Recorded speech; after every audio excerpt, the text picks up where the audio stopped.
Уважаемые, милые дамы, мамы, сестры, бабушки, все прекрасная, добрая и миролюбивая половина человечества. От души поздравляем вас с этим замечательным праздником.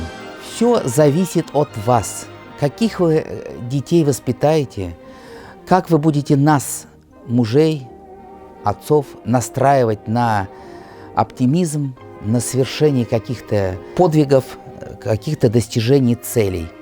Все зависит от вас. Примите самые искренние поздравления. Давайте мы вас поздравим, пожелаем здоровья и теплого весеннего солнца, лучи которого развеет все невзгоды на вашем жизненном пути.